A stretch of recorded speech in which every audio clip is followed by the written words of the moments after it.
m'appelle Marwa Alazaoui. Je suis une immigrée irakienne et j'ai vécu dans des camps de réfugiés et des aéroports. Non.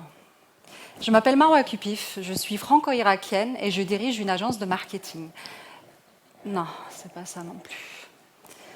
Je suis Marwa et je cherche mon identité dans un monde qui aime étiqueter et catégoriser. Tu as quel âge? Tu as des enfants? Mais en fait, tu fais quoi dans la vie? Tu es de quelle origine? Ça y est, en quelques questions, ton interlocuteur t'a enfermé dans un bocal de suppositions. Et en même temps, comment s'accrocher au tissu de la réalité sans ses repères si familiers? Comment se définir sans sa nationalité, son genre, sa profession? En grandissant, nous amassons ces étiquettes comme des trophées, et petit à petit, notre identité se construit, s'étoffe. Je m'appelle Marwa, j'ai 37 ans. Je suis irakienne, mais je suis naturalisée française. Je suis mariée, mais je n'ai pas d'enfant. Est-ce là toute mon identité? Je ne suis plus la même personne que j'étais lorsque j'avais 18 ans. Je ne suis même plus la personne que j'étais il y a 2 ans. Alors, comment définir ce concept immuable qui est l'identité? Larousse nous dit que c'est un ensemble de faits et de droits qui nous caractérisent, que c'est l'essence même de notre individualité, de notre singularité. Mais qu'est-ce qui nous rend vraiment si uniques? Et ces singularités sont-elles vraiment permanentes? Je crois que l'identité va bien au-delà de simples définitions. Alors il y a des choses qui sont permanentes, oui. Mes origines orientales se lisent sur mon visage. C'est un héritage dont je ne pourrai jamais me défaire. Et ce n'est pas que je veux m'en défaire, seulement voilà. Cette étiquette, à elle seule, m'enferme souvent dans une identité où je ne me reconnais même pas. Et puis, comment se définir quand on a vécu dans 6 pays avant d'avoir eu 14 ans, quand la langue qu'on parle au quotidien n'est que la 5e langue qu'on a apprise? En 1994, mon monde bascule. J'ai 7 ans et nous fuyons l'Irak, l'armée à nos trousses, avec le tir des mitraillettes. On traverse le lac qui nous sépare du Kurdistan dans un bateau de fortune. Cette nuit-là, une dizaine d'hommes laisseront la vie pour que nous puissions conserver la nôtre. S'ensuivent ensuite 10 années d'errance à travers la Turquie, le Pakistan, la Serbie, la Croatie jusqu'à la Suisse. Durant cette décennie où ma réalité était complètement fracturée, j'étais certaine de savoir qui j'étais. Mon identité d'immigré, de réfugié politique était devenue l'essence même de moi-même. Et en même temps, j'ai cette étiquette qui me colle à la peau, qui s'ancre en moi. Et pendant ce même temps-là, l'éducation très stricte, très sévère de mon père marque ces années cruciales de mon enfance.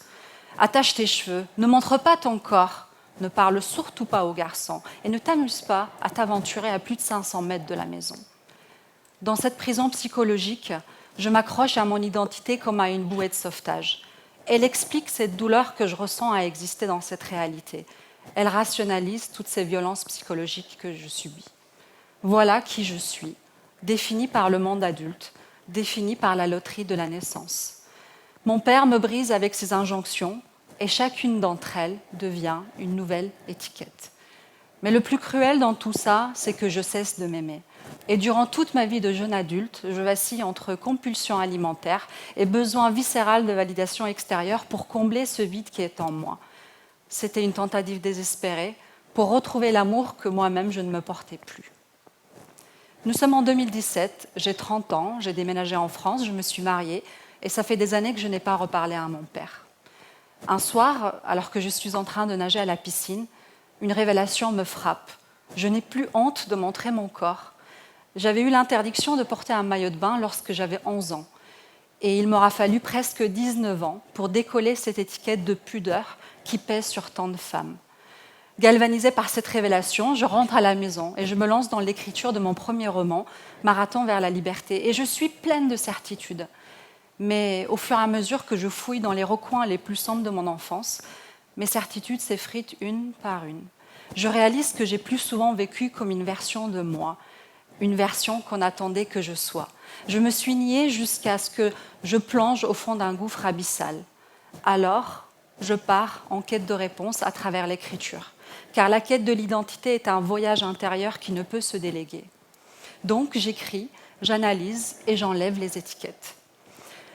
En 2018, j'obtiens enfin ma nationalité française. 24 ans après cette fameuse nuit dans le bateau, j'obtiens le sésame du roi papier. Je n'ai plus besoin de mon étiquette d'immigré.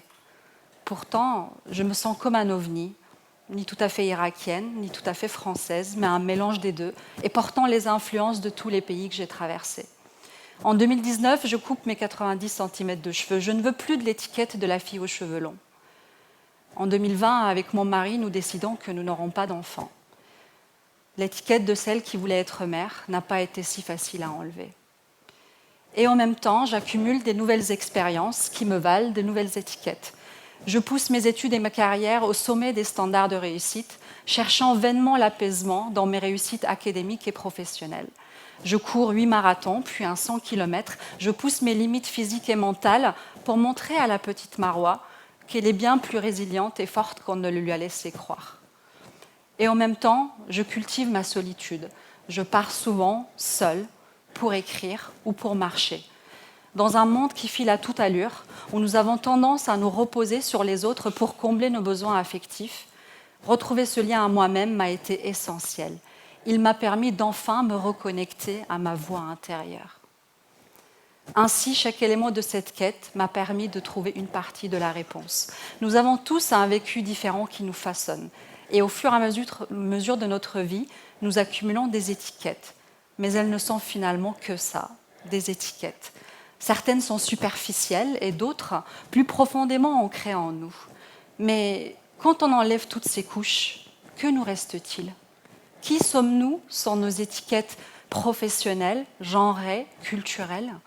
Et si notre attachement à une identité choisie nous empêchait de vivre réellement nos désirs ? Pour ma part, lorsque j'enlève toutes ces étiquettes, il me reste mon écriture et mes libertés. Enfant, mon imagination était mon refuge. Elle me permettait de supporter la vie même quand elle devenait trop douloureuse. Elle me permettait de rêver ma liberté jusqu'à ce qu'elle devienne réalité.